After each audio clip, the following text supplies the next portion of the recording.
Hi hello friends, ಎಲ್ರಿಗೂ ನಮಸ್ಕಾರ. Sumitra Gowda YouTube ಚಾನಲ್ಗೆ ನಿಮ್ಮೆಲ್ರಿಗೂ ಪ್ರೀತಿಯ ಸ್ವಾಗತ. ಇವತ್ತು ಮಧ್ಯಾಹ್ನದಿಂದ ಬ್ಲಾಗ್ನ ಸ್ಟಾರ್ಟ್ ಮಾಡ್ತಾ ಇದ್ದೀನಿ. ಕಿಚನ್ ಎಲ್ಲ ಸ್ವಲ್ಪ ಡೀಪ್ ಕ್ಲೀನ್ ಮಾಡ್ಕೋಬೇಕಾಗಿತ್ತು. ಹಾಗೆ ಕಿಚನಲ್ಲಿ ಗ್ರಾಸರಿ ಎಲ್ಲ ಖಾಲಿಯಾಗಿತ್ತು. ಹೇಗೂ ಗ್ರಾಸರಿ ಖಾಲಿಯಾಗಿದೆ, ಒಂದೇ ಸಲ ಡೀಪ್ ಕ್ಲೀನ್ ಮಾಡ್ಕೊಬಿಡೋಣ ಅಂತೇಳಿ ಐಟಮ್ಸ್ ಹಾಕೋ ಬಾಕ್ಸ್ಗಳೆಲ್ಲ ನೀಟಾಗಿ ತೊಳೆದು ಒಣೆ ಹಾಕಿದ್ದೀನಿ. ಬಿಸಿಲಿಗೆಲ್ಲ ನೀಟಾಗಿ ಡ್ರೈ ಆಗಲಿ ಅಂತೇಳಿ. ಹಾಗೆ ಮಸಾಲೆ ಸ್ಪೈಸಸ್ ಬಾಕ್ಸ್ಗಳನ್ನೂ ಕೂಡ ಎಲ್ಲ ನೀಟಾಗಿ ತೊಳೆದು ಒಣೆ ಹಾಕಿದ್ದೀನಿ, ನಾವು ಕೂಡ ಡ್ರೈ ಆಗಲಿ ಅಂತೇಳಿ. ಹಾಗೆ ಐಟಮ್ ಲಿಸ್ಟು ಕೂಡ ಬರಿಬೇಕಾಗಿತ್ತು, ಅದನ್ನು ಕೂಡ ಐಟಮ್ ಲಿಸ್ಟ್ ಎಲ್ಲ ನೋಡಿಕೊಂಡು ಏನೇನು ಖಾಲಿ ಆಗಿದೆ ಅಂತೇಳಿ ಎಲ್ಲ ನೀಟಾಗಿ ಬರ್ದು ಹಸ್ಬೆಂಡ್ ಕೈ ಕೊಟ್ಟೆ. ಅವ್ರು ತೊಗೊಬರ್ತೀನಿ ಅಂತ ಹೋದರು. ಅವ್ರು ಬರೋಷ್ಟರಲ್ಲಿ ಎಲ್ಲ ನೀಟಾಗಿ ಒಣಗಿತ್ತು. ಅದನ್ನೆಲ್ಲ ಒರೆಸ್ಕೊಂಡು ತಂದು ಒಳಗಡೆ ಇಟ್ಕೊಂಡೆ, ಐಟಮ್ಸ್ ಎಲ್ಲ ರೀಫಿಲ್ ಮಾಡ್ಕೊಳ್ಳೋಣ ಅಂತೇಳಿ. ಅಷ್ಟೆಲ್ಲ ಹಸ್ಬೆಂಡು ಕೂಡ ಐಟಮ್ಸ್ ಎಲ್ಲ ತೊಗೊಬಂದರು.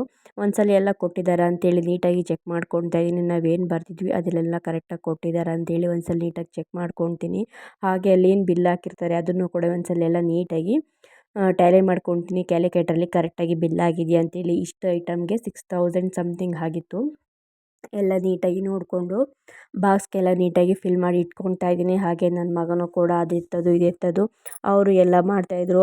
ಬಾಕ್ಸಿಗೆ ಎಷ್ಟಾಗುತ್ತೆ ಅಷ್ಟು ಮಾತ್ರ ಫಿಲ್ ಮಾಡಿ ಇಟ್ಕೊತೀನಿ. ಮಿಕ್ಕಿದ್ದನ್ನೆಲ್ಲ ಒಂದು ಏರ್ ಟೈಟ್ ಬಾಕ್ಸಿಗೆ ಎಲ್ಲನೂ ಒಂದು ದೊಡ್ಡ ಬಾಕ್ಸ್ಗೆ ಫಿಲ್ ಮಾಡಿ ಇಟ್ಕೊತೀನಿ. ಹಾಗೆ ರವೆ, ಮೈದಾ ಮತ್ತು ಕಾಳುಗಳು ಇದನ್ನೆಲ್ಲ ಏನು ಮಿಕ್ಕಿರುತ್ತೆ ಅದನ್ನೆಲ್ಲ ಕೂಡ ಫ್ರಿಜ್ಜಲ್ಲಿ ಸ್ಟೋರ್ ಮಾಡಿ ಇಟ್ಕೊತೀನಿ, ಹುಳ ಆಗಿಬಿಡುತ್ತೆ ಅಂತೇಳಿ. ನಾನು ಅರ್ಧ ಕೆಜಿ ಸೋಯಾ ಜಂಕ್ಸ್ ಬರ್ತಿದ್ರೆ ಅವರು ಅರ್ಧ ಕೆಜಿ ಪ್ಯಾಕೆಟ್ ಇಲ್ಲ ಅಂತೇಳಿ 1 ಕೆಜಿ ಸೋಯಾ ಜಂಕ್ಸ್ ಕೊಟ್ಟಿದ್ದಾರೆ. ಅದನ್ನು ಬಾಕ್ಸಿಗೆ ಒಂದು 1/4 ಕೆಜಿಯಷ್ಟು ಹೊರಗಡೆ ಇಟ್ಕೊಂಡು ಟೈಟಾಗಿ ಒಂದು ಕವರ್ ಕಟ್ಟಿ ಅದನ್ನು ಕೂಡ ಫ್ರಿಜ್ಜಲ್ಲಿ ಸ್ಟೋರ್ ಮಾಡಿ ಇಟ್ಕೊಂಡೆ. ಹಾಗೆ ಸರ್ಫು, ಸೋಂಪು, ಶಾಂಪು ಇವೆಲ್ಲನೂ ಕೂಡ ಟಿವಿ ಶೋಕೇಸ್ ಹತ್ರ ಒಂದು ಡ್ರಾಯರ್ ಇದೆ, ಅದಕ್ಕೇ ಸಪ್ರೇಟು ಡ್ರಾಯರ್ಗೆ ಕ್ಲೀನಿಂಗ್ ಐಟಮ್ ಎಲ್ಲ ಇಡ್ತೀನಿ. ಹಾಗೆ ಮಸಾಲೆ ಸ್ಪೈಸಸ್ ಎಲ್ಲನೂ ಕೂಡ ನೀಟಾಗಿ ಜೀರಿಗೆ, ಮೆಣಸು ಏನು ಬರ್ತವೆ ಎಲ್ಲ ಕೂಡ ನೀಟಾಗಿ ಒಂದು ಕಡೆ ಒಂದು ಬಾಕ್ಸಿಗೆ ಅವೆಲ್ಲನೂ ಕೂಡ ನೀಟಾಗಿ ಎತ್ತಿಟ್ಟೆ. ಹಾಗೆ ನೋಡ್ಲಿಕ್ಕಂತೂ ಕಿಚನ್ ತುಂಬಾ ಚೆನ್ನಾಗಿ ಕಾಣ್ತಾಯಿತ್ತು. ಈ ಥರ ಕ್ಲೀನ್ ಮಾಡಿ ಗ್ರಾಸರಿ ಎಲ್ಲ ಫಿಲ್ ಮಾಡಿದಾಗ ಎಷ್ಟು ನೋಡಲಿಕ್ಕೆ ಚೆನ್ನಾಗಿ ಕಾಣುತ್ತೆ ಅಂದರೆ ಅಷ್ಟು ನೋಡ್ಲಿಕ್ಕೆ ಚೆನ್ನಾಗಿ ಕಾಣುತ್ತೆ. ಇವತ್ತಂತೂ ಫುಲ್ ಡೇ ಕಿಚನ್ ಕ್ಲೀನ್ ಮಾಡೋದೇ ಆಗೋಯಿತು. ಒಂದೇನಾದರೂ ಕ್ಲೀನ್ ಮಾಡೋಣ ಅಂದ್ಕೊಂಡ್ರೆ ಅದನ್ನು ಕ್ಲೀನ್ ಮಾಡ್ಕೊಳ್ಳೋಣ, ಇದನ್ನು ಕ್ಲೀನ್ ಮಾಡ್ಕೊಳ್ಳೋಣ ಅಂತೇಳಿ ಫುಲ್ ಡೇ ಅದೇ ಕೆಲಸನೂ ಆಗಿಬಿಡುತ್ತೆ. ನಿಮಗೂ ಇದೇ ಥರ ಆಗಿದೆಯಾ ಅಂತೇಳಿ ಕಮೆಂಟ್ ಮಾಡಿ ತಿಳಿಸಿ.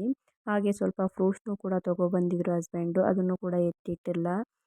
ಹೇಗೂ ಕ್ಲೀನ್ ಮಾಡ್ತಾ ಇದ್ನಲ್ಲ ಅದನ್ನು ಕೂಡ ಎತ್ತಿಟ್ಕೊಂಡ್ಬಿಡೋಣ ಅಂತೇಳಿ ಅದನ್ನು ಎತ್ತಿಟ್ಕೊತಾ ಇದ್ದೀನಿ. ಈಗೆಲ್ಲ ಮಕ್ಕಳು ಬಾಕ್ಸಿಗೆ ಸ್ನ್ಯಾಕ್ಸಿಗೆ ಹಣ್ಣು ಅಥವಾ ಡ್ರೈ ಫ್ರೂಟ್ಸ್ ಇರಲೇಬೇಕು. ಮಿಕ್ಚರು, ಈ ಕುರ್ಕುರೆ ಇವೇನು ಕೂಡ ಆಗಿಲ್ಲ. ಹಾಗೆ ಸ್ವಲ್ಪ ಜಾಸ್ತಿ ಕ್ವಾಂಟಿಟಿಲೇ ತಗೊಬರ್ತಾರೆ, ನಾವು ಎಲ್ಲ ತಿಂತೀವಿ ಅಂತೇಳಿ. ಸಾಯಂಕಾಲ ಸ್ನ್ಯಾಕ್ಸಿಗೆ ಏನು ಮಾಡಲಿಕ್ಕಾಗಿಲ್ಲ ಅಂತೇಳಿ ಹೊರಗಡೆಯಿಂದ ಮೊಟ್ಟೆ ಪಪ್ಸ್ ತಗೊಬಂದಿದ್ರು.